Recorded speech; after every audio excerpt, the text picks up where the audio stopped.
బులెటిన్లో breaking news చూసిన piracy కేసులో ఐబొమ్మ రవి 3 రోజుల కస్టడీ విచారణ ముగిసింది. కాసేపట్లో ఐబొమ్మ రవిని కోర్టులో ప్రవేశపెట్టనున్నారు పోలీసులు. పైరసీ కేసుల్లో సాంకేతిక వివరాలతో పాటు దేశ విదేశాల్లో ఏజెంట్లు ఉద్యోగుల వివరాలపై పోలీసులు ఆరా తీశారు. అయితే రవి మాత్రం కస్టడీలో నోరు విప్పలేదని తెలుస్తోంది. పైరసీ గుట్టు బయట పడినా విదేశీ పౌరసత్వం ఉండడంతో తప్పించుకోవచ్చన్న ధీమాలో ఐబొమ్మ రవి ఉన్నట్లు తెలుస్తోంది.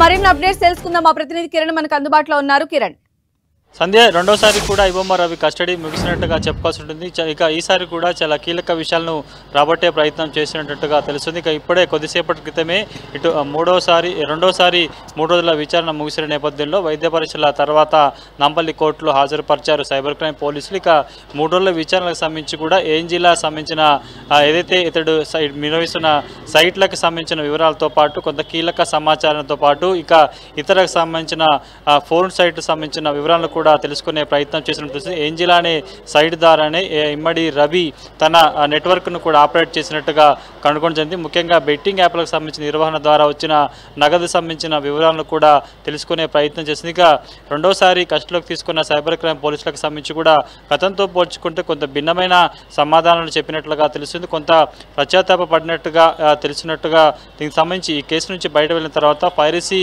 మహమ్మారి జోలికి పోయినట్టుగా చెప్పారంటుగా మనకైతే సమాచారం ఉంది. కాబట్టి ఇక ఇప్పటికే 5 కేసులు ఇతడి మీద నమోదయ్యి 10 సెక్షన్ల మీద ఈ కేసులు నమోదు చేసిన నేపథ్యంలో రెండో కేసులో ఇతడికి ఇటు నాంపల్లి కోర్టు కూడా 3 రోజుల కస్టడీ ఇచ్చేందుకు అనుమతి ఇచ్చింది. కాబట్టి మిగతా కేసులకు సంబంధించి మరొకసారి ఇటు పీటీ వారెంట్ జారీ చేసి మిగతా కేసులకు సంబంధించి కూడా కస్టడీలోకి తీసుకునే అవకాశం ఉంటుందా లేదన్నది చూడాల్సి ఉంటుంది. ఇక రెండోసారి మొదటిసారితో పోల్చుకుని మొదటిసారి కస్టడీలో 5 రోజుల విచారణ చేశారు. ఇక రెండోసారి కస్టడీలో 3 రోజుల విచారణ చేశారు. కానీ గతంతో పోల్చుకుంటే కొంత భిన్నమైన సమాచారాన్ని కూడా అందించినట్టుగా తెలుస్తుంది. కాబట్టి పూర్తి స్థాయిలో ఐబొమ్మ రవికి సంబంధించిన సైట్ నిర్వహణ కావచ్చు, అతడికి వివిధ యాప్ల ద్వారా వచ్చిన నగదు సంబంధించిన ట్రాన్సాక్షన్లు కూడా చెప్పినట్టు తెలుస్తుంది. కాబట్టి రెండోసారి విచారణలో తాను ఇక రానున్న రోజుల్లో ఈ పైరసీ సంబంధించిన దానికి చాలా దూరంగా ఉంటున్నట్టు కూడా సైబర్ క్రైమ్ పోలీసుల ముందు వాపోయినట్టుగా తెలుస్తుంది. కాబట్టి ప్రస్తుతానికైతే ఈరోజు 3వ రోజు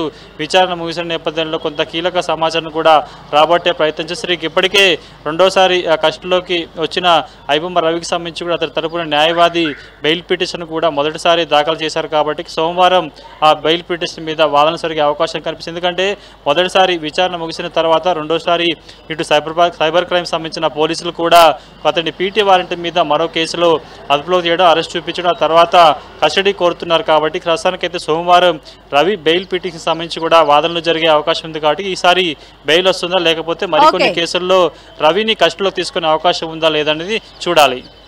రైట్ కిరణ్.